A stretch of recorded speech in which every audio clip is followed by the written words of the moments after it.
Hi, എല്ലാവർക്കും എൻ്റെ നമസ്കാരം. ഞാൻ കണ്ടിന്യൂസ് ആയിട്ട് ഇപ്പോൾ വീഡിയോ ഇടാറില്ല, ഇടയ്ക്കിടയ്ക്കൊക്കെ ആയിട്ട് വീഡിയോ ഇടാറുള്ളൂ. ഒന്നാമത്തെ വിഷയമില്ലാണ്ടല്ല, വിഷയങ്ങൾ പറയുന്നത് ഒരുപാട് വിഷയങ്ങളുണ്ട്. ഇപ്പം ഇന്നലെ വനിതാ ദിനം വരുന്നു. അപ്പോൾ എനിക്കൊരു ചെറിയൊരു കാര്യം എല്ലാവരോടും പറയണമെന്ന് തോന്നി. എല്ലാവരും പറയുന്നൊരു കാര്യമുണ്ട്, സ്ത്രീകൾ സ്വന്തം കാലിൽ നിൽക്കുക, സ്വന്തം കാലിൽ നിൽക്കാനും. സ്വന്തം കാലിൽ നിൽക്കാനും പറ്റും, ഒറ്റക്കാലിൽ നിൽക്കാനൊക്കെ പറ്റും. ഈ പറയുന്ന പോലെ ഇപ്പോഴും ഫിസിക്കലി മെൻ്റലി സ്ത്രീകൾ ഒന്നും റെഡിയായി വരാനായിട്ട് വന്നു പോകുന്ന സാഹചര്യങ്ങളുണ്ട്. അതിപ്പോൾ എല്ലാവരും ജനിച്ച് വളർന്ന സാഹചര്യവും പിന്നെ അവർ പഠിക്കാൻ പോകുന്ന സ്ഥലങ്ങൾ, അങ്ങനെ ഒരുപാട് കാര്യങ്ങൾ ഡിപ്പെൻഡഡ് ആണ്. ഇപ്പോൾ ഇപ്പോഴത്തെ കാലത്തെ കുട്ടികൾ കുറേയൊക്കെ വ്യത്യാസങ്ങൾ ഉണ്ടെങ്കിൽ പോലും ഞാനെന്നൊക്കെ പറഞ്ഞ ഒരു വ്യക്തി, എൻ്റെ സാഹചര്യം, ഞാനൊക്കെ ജനിച്ചത് 77 കാലഘട്ടത്തിലാണ്. അന്ന് ഞങ്ങൾ സ്ത്രീകൾ മാത്രമുള്ള ഒരു വീടായതുകൊണ്ട് ഞങ്ങൾക്ക് കുറച്ച് ഉയർന്നു വരാൻ പറ്റിയെന്നാണ് എനിക്ക് എപ്പോഴും തോന്നിയിട്ടുള്ളത്. പക്ഷേ ഒരു ആണും കൂടി ഉണ്ടായിരുന്നെങ്കിൽ അവിടെ അന്നത്തെ കാലഘട്ടം ആയതുകൊണ്ട് ഒരു വേർതിരിവുണ്ടായിരുന്നു. ആ കാലഘട്ടം കഴിഞ്ഞ് പോയി ഇപ്പോഴത്തെ ഈ കാലഘട്ടത്തിലേക്ക് വരുമ്പോൾ പല സ്ത്രീകളും സ്വന്തമായി ഏൺ ചെയ്യുന്നുണ്ട്, അവരുടെ കാര്യങ്ങൾ നടത്തുന്നുണ്ടെങ്കിലും ഇപ്പോഴും എവിടെയോ എന്തൊക്കെയോ ഒരു കെട്ടുപാടുകൾ എല്ലാവർക്കും കിടക്കുന്നുണ്ട്. ആ കെട്ടുപാടുകളുടെ കാരണം എന്താണെന്ന് ഞങ്ങൾ പലപ്പോഴും പലരുമായിട്ട് സംസാരിക്കുമ്പോൾ ചർച്ച ചെയ്യാറുണ്ട്. അതിന് മൂല കാരണം ഒരു ഈഗോ കടന്നു വരുന്നുണ്ട്. ആണുങ്ങളുടെ ഒരു ഈഗോ അതിനുള്ളിൽ വരാറുണ്ട്.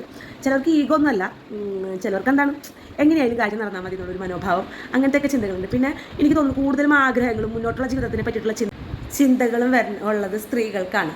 പിന്നെ അതുകൂടാതെ പല വീടുകളിലെയും സ്ത്രീകൾക്ക് ഉയർന്നു വരാനും സ്വസ്ഥതയും സമാധാനത്തോടുകൂടി ജീവിക്കാൻ പറ്റാത്തത് ആ വീട്ടിലുള്ള ബാക്കിയുള്ള സ്ത്രീകളും കൂടെ തന്നെയാണ്.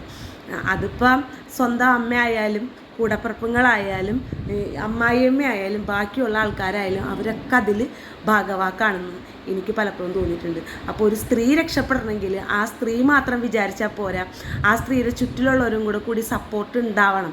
സപ്പോർട്ടില്ലാതെ ഒറ്റയ്ക്ക് ഇറങ്ങിക്കൂടെ എന്നൊക്കെ ചോദിക്കുമ്പോൾ എളുപ്പമാണ്.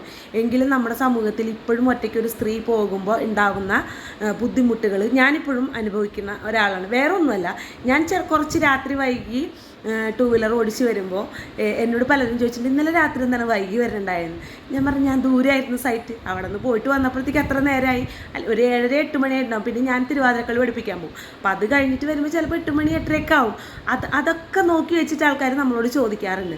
അപ്പോൾ നമ്മളെന്താണ് ഒന്ന് ഉൾവലിയും, ശരിക്കും ഉൾവലിയേണ്ട, നിങ്ങളെന്തിനാ അങ്ങനെ ഇങ്ങനെ എന്നൊക്കെ പറയുന്നുണ്ട്. പക്ഷേ എങ്കിൽ പോലും എൻ്റെയൊക്കെ പ്രായത്തിലുള്ള ആൾക്കാർ ഒന്ന് ഉൾവലിയും, വേണ്ട വെറുതെ എന്തിനാണ് എന്ന് വെച്ചിട്ട് ഒന്ന് ഉൾവലിഞ്ഞിട്ട് പല കാര്യങ്ങളും നമ്മൾ പിന്നോക്കം നിൽക്കാറുണ്ട്. അപ്പോൾ പല സ്ത്രീകളുടെ ഉയർച്ചയ്ക്ക് തടസ്സമായിട്ട് നിൽക്കുന്നത് സ്ത്രീകൾ തന്നെയാണ്. അപ്പോൾ ഈ വനിതാ ദിനം കഴിഞ്ഞ സമയത്ത് എനിക്ക് പറയാനുള്ളത്, ആരുടെയെങ്കിലും മനസ്സിൽ വേറെ ഏതെങ്കിലും സ്ത്രീകൾ നന്നാവുന്നതിനോട് നിങ്ങൾക്ക് എന്തെങ്കിലും വിയോജിപ്പുണ്ടെങ്കിൽ നിങ്ങൾ സ്വയം നന്നാവാൻ ചിന്തിക്കുക. അപ്പം നിങ്ങൾക്ക് ആ വിയോജിപ്പ് അങ്ങോട്ട് മാറും. അപ്പോൾ എല്ലാവർക്കും എൻ്റെ നന്ദി, നമസ്കാരം.